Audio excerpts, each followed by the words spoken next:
हाँ जी जनाब, कैसे हैं आप लोग सब? हल्की फुल्की ठंड चल चल रही है। ड्राई फ्रूट्स, माल्टे, किनू सब चल रहा है। हाँ जी, मेरा नाक थोड़ा सा बंद है, अगर आवाज़ अच्छी ना लगे तो माजरत। लेकिन आप लोगों से दूरी अच्छी नहीं लगती, अब आदत हो गई है। दिल करता है रोज़ आप लोगों के साथ बैठ के गप्पे लगाई जाए, बातें की जाए, कुछ आपकी सुने, कुछ अपनी सुनाए। सो आज हम अमृता प्रीतम को लेकर आ गए आपके पास। अगर आपको अच्छा लगे तो बताइएगा ज़रूर। अरे नहीं नहीं, पत्रस बुखारी को पढ़ रहे हैं, उनको ज़रा ब्रेक दिया है। वो बहुत ज़्यादा पढ़ेंगे तो आपको उनकी आदत हो जाएगी, बाकी सारे नाराज़ हो जाएंगे। तो बाकी सबको भी तो खुश रखना है ना, तो इसलिए आज हम वापस अमृता प्रीतम पर आ गए। अमृता ने एक अफसाना लिखा था, केले का छिलका। आज जरा उस पर लुढ़क के देखते। असल में मुझे ये कहानी नहीं लिखना थी, सिर्फ एक तार भेजना था। रब्बी ने आखिरी वक्त में मुझ पर एक तार भेजने की जिम्मेदारी सौंपी थी। उसकी जिंदगी ये शम्मा पूछो तो बुझ गई थी।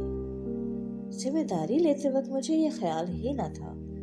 तार में लिखने वाली बात उसने मुझे बता दी थी, और सिर्फ वो ये थी, तेरी चाल सही निकली, तुझे मुबारक।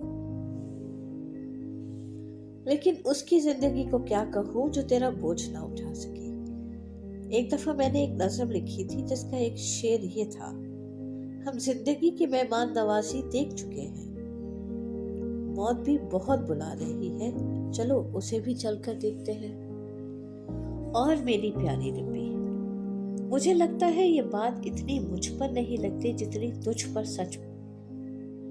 सच पूछो तो ये जिंदगी तेरी मेहमान नवाजी भूल गई। आज अगर तू कहीं देख सकती है तो देख रब्बी, मैं तुझसे किया हुआ वादा तार के जरिए पूरा नहीं कर रही। ये मेरी मजबूरी है, लेकिन तेरी कहानी लिखकर ये वादा पूरा जरूर कर सकती हूँ। रब्बी का पूरा नाम बहुत बड़ा था, मैंने उसके नाम को मुख्तसर करके सिर्फ रब्बी कर दिया था, और उसने भी दोस्ती के इस नाते से मेरा नाम मुख्तसर कर दिया था और मुझे एबी कहकर पुकारती थी। उसे मेरे गीतों से प्यार था और मुझे उसकी आवाज से। जब वो गाती थी तो मुझे लगता था मेरे गीतों की कीमत बढ़ गई है। सिर्फ मेरे ही नहीं बल्कि जिसके भी वो गीत गाती थी, वो जगह जगह वो उस दौलत को लुटाती थी, उसकी दौलत फिर भी बढ़ जाती थी। वो जिस वक्त स्टूडियो में गाने के लिए जाती थी तो साजिदे फख्र से फूल जाते थे। बेसुरे गाने वालों के बेसुरे गीतों के साज बजा बजा कर वो थक चुके थे, लेकिन जब रब्बी जैसा सुरीला कलाकार आता तो उनमें नए सिरे से जान पड़ जाती। रब्बी के जवान चेहरे पर एक बुजुर्गाना अंदाज होता था।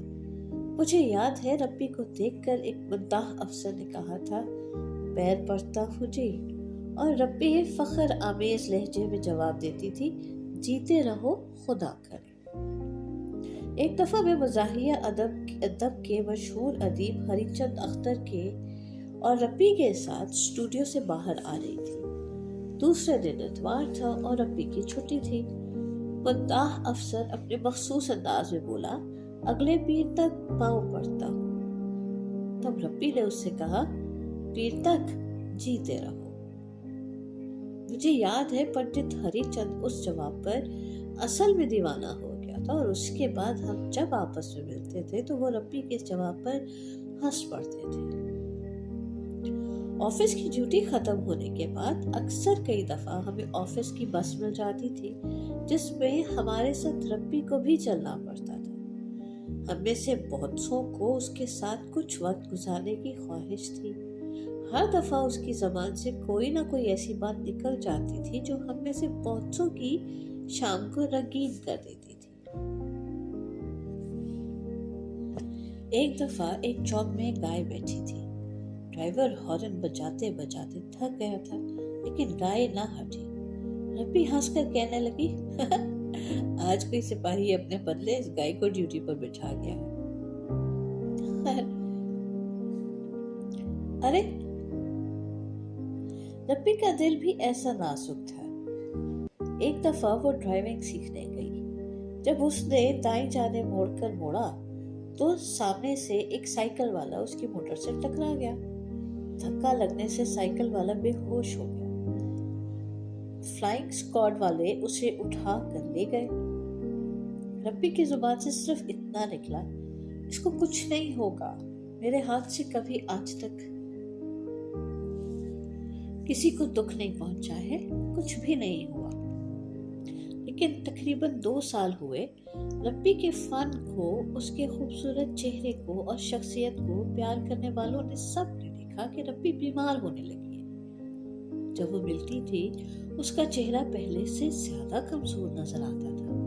पहले जो ताजगी उसके चेहरे पर नजर आती थी उसकी जगह पर अब दबी दबी गम की परछाएं नजर आने लगती थी और जिंदगी का सारा रंग गायब होते होते एक दिन ऐसा भी आया जब उसके घर वालों ने उसे सफदरजंग अस्पताल में ले जाकर दाखिल करा दिया। पिछले महीने हम ऑफिस के कितने ही आदमी उसकी खैरो आफियत पूछने गए। डॉक्टर उसके एक्सरे की रिपोर्ट लेने आया था।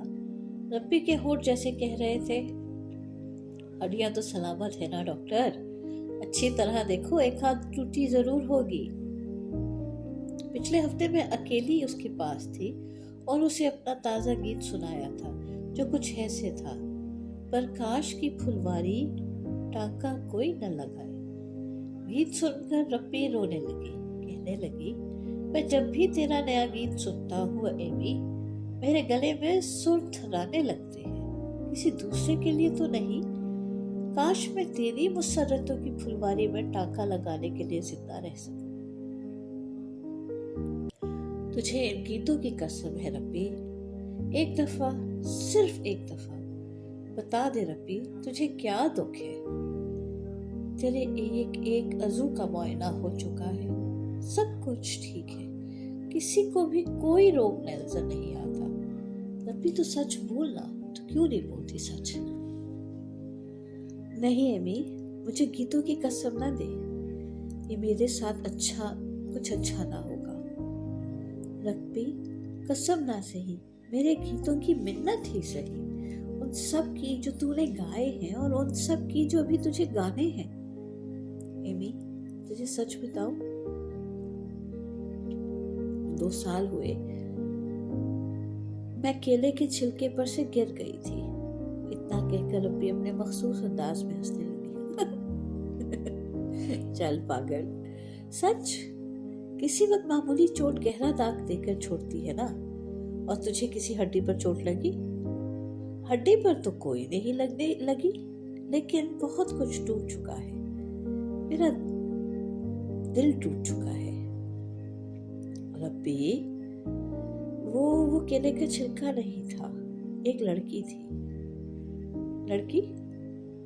आखिर कौन लड़की तेरे रास्ते में आ सकती है रब्बी?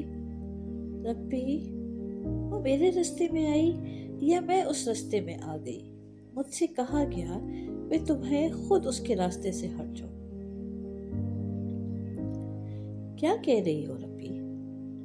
खुद पर यकीन रखती हूँ, इसलिए दूसरों पर भी मुझे एतमाद कम नहीं है। मुझे उस पर भी एतमाद था। उसने मुझे खत लिखा कि किसी आदमी ने मेरा खराब किस्म का फोटो खींचा है।